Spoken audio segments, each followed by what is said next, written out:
Andrew's just loading up his seed, put the Merlo on the back, take that to the field for Sam, who's sowing wheat today. Just loaded up now, he's got a couple more straps to put on. Take that to the field. I think we've got 8 ton of seed on. A little bit of starter fert because this is going to be to stop the slugs after the oilseed rape, so we're going to put like 10 kilos of starter fert on. Merlo on the back, fast track on the front, oglo loader. I just put a bit of water in, ready to go spraying. Just topping up with liquid fert to make the glyphosate a bit hotter. Saves having to use a wet tap, makes it work a bit quicker on broadleaf weeds, because this is after oilseed rape. Loads of people were asking how much liquid fertiliser put with it. Around about 5% of what the water solution will be. So I've got 4,000 litres in, so I'm going to put 200 litres of liquid fertiliser in. Just makes it that bit hotter and de-waxes the leaves. Back drilling wheat. It's a little bit moist, but that's fine. Means it'll start coming up a bit quicker. We're going to move to some drier land, but we started this the other day and it was too damp. So Sam's just going to finish this field, change varieties, and we're going to go off to another one by the shore on some less sticky land.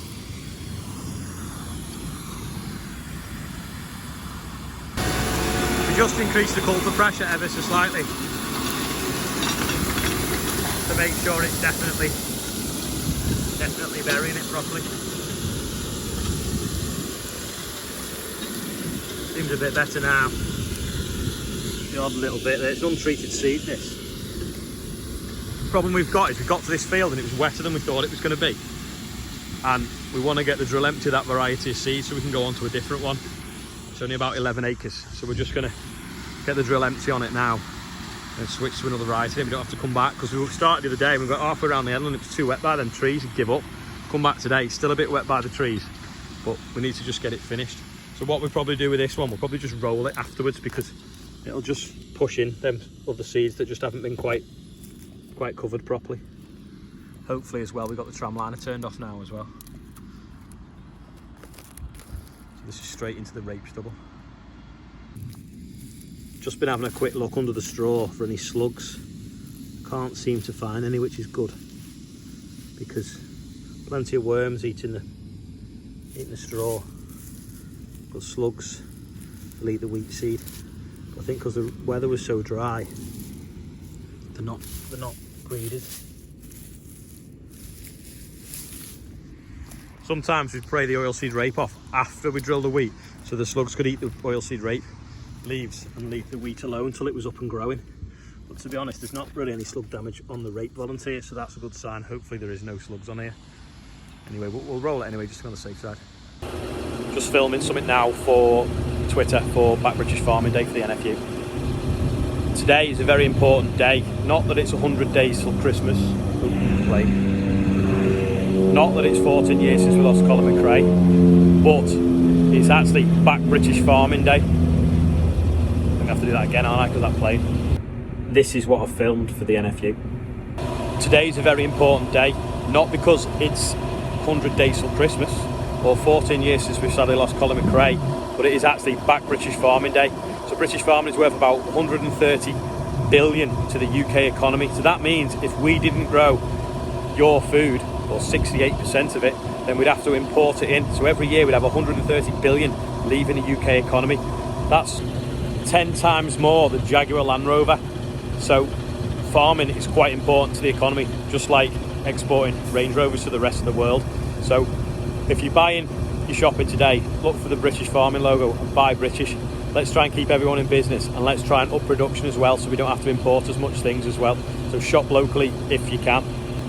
It also keeps people in jobs. We employ, I'll use Land Rover again as a comparison, 120 times more people than Jaguar Land Rover do as well. So it's a big part of the community, big part of the country, and it obviously looks after the landscape for everyone as well.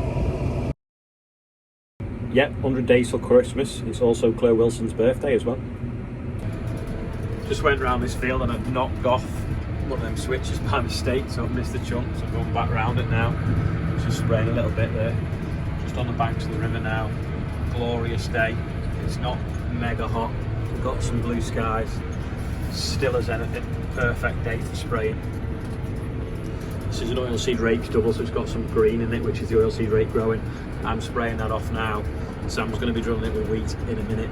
Then the slugs can eat the oilseed rape plants while the wheat grows. It is quite light land. There you go, there's the sea or the river. Nice sand there. The slugs will eat the oilseed rape plants and not the wheat, but it is quite sandy land, so there's probably not a lot of slugs in it, to be honest. Mini Merlo, seed drill, seed. I'm going to get a bag of seed, put it in the drill, calibrate it because it's a different variety, get this block drilled.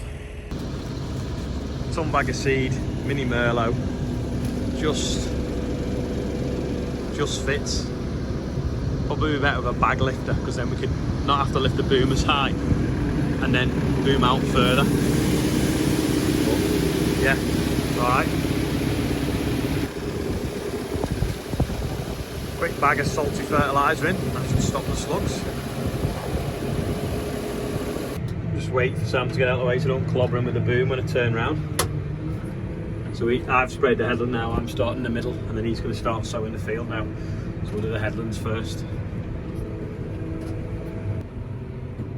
Going to spray this one off now. This is the one that we were cutting that night live when the belt snapped on the combine. As you can see, quite a mat of oilseed rape. So something suggests that this had shed quite a bit before we got the combine into it. Unfortunately, well, especially in this corner here. There's just a total carpet all over this field, so it definitely had started shedding, and I can't understand why, because it was quite late to ripen, and the other fields the other side of the track and the other side of the wood were fine. So I don't know, it was held back by the pigeons. It's quite a thin crop. I think maybe because it's a thin crop, high wind allowed it to shake. I don't think I put pod stick on it because I didn't think it was worth it as well, so maybe that's another reason. One major disadvantage of the tank the sprayer having a big tank is when you leave the yard and it's just before dinner, you think, well, I'll go and spray this tank and then I'll be back for dinner. But because the tank is huge, it's hours before I'm back. And these fields as well, I've not sprayed them yet before, so I had to mark the boundaries on, so that's a little bit fiddly. You obviously got to put the straight lines in, but I'm now starving. Also, James and Richard have been sorting out, we did some drains for Alec in the summer, right back in March when it was quite cold, and we did the Bother the Stone trailer, so I think it's the video with the big Merlo in.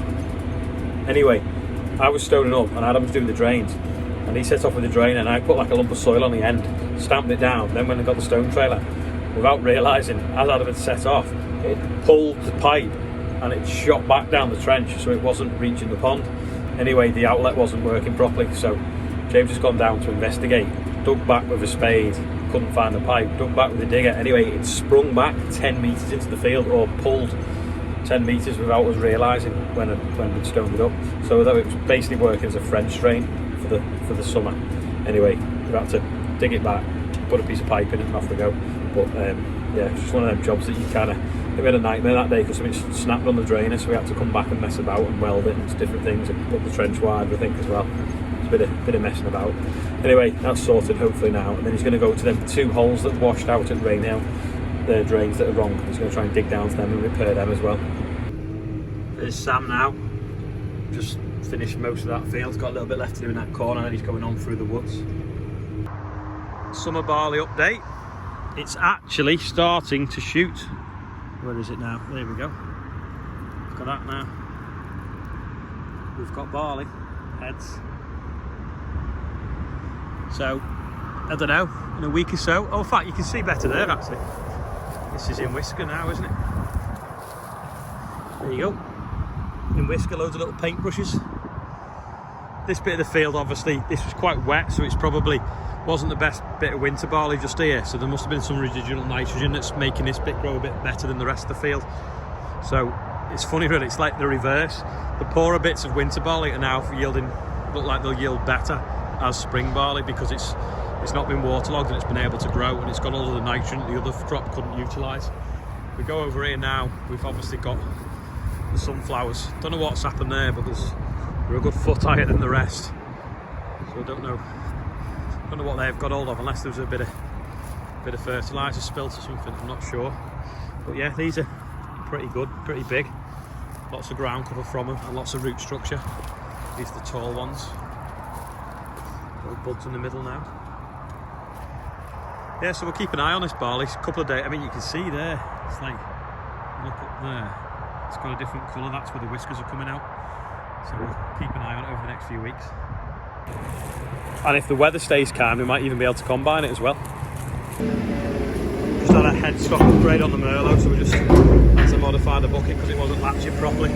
Because the other headstock was worn, we put plates in to tighten it up, so it wouldn't fit the new one. Anyway, it's fitting perfect now. I'm not sure if that helicopter's taking pictures of the sunflowers and the NHS, or it's looking at how slow the roundabout's being built. It's flying over now.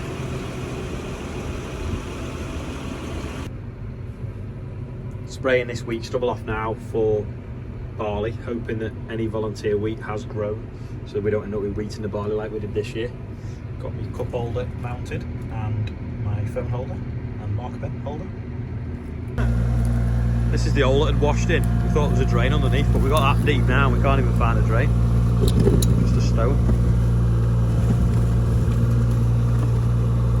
Weird that, isn't it? Cracking sky. So basically, it is a mine shaft. Over there where the house are used to be a coal mine, and it opens up. So I spoke to Philip that worked this land for years, and he said, yeah, you won't find a drain down there, it's just a mine shaft, so we're going to fill it in. There's another one over there that we need to fill in as well. We cut the hedges yesterday. You see through the reflection off the windscreen. Anyway, there's a little bit like wheel marks that's just a bit compacted. So Andrew is over there with the discs, just relieving them so that they dry out for morning. I'm just mapping out this field because it's not been sprayed before. And then tomorrow we'll come up here, we'll drill these with barley, and then the one over there that's oilseed rape where the sun's setting with wheat. Merlo's back on the yard, bag of seed left, spur, lift that off now. Get ready for morning. That's probably about it for today. Lots of spraying, bit of drilling, different things like that. Thanks to everyone that's watching. Don't forget, if you're a new subscriber, say where you're watching from. The subscribers are climbing quite quick at the moment. Shout out to Tom Pemberton, who thought he'd flown over us, but I don't think he had, because he put a picture on Instagram and it wasn't me. So it wasn't you, Tom. If you want to watch another video, it's over there. If you're subscribed, it's over here, and I'll see you all tomorrow.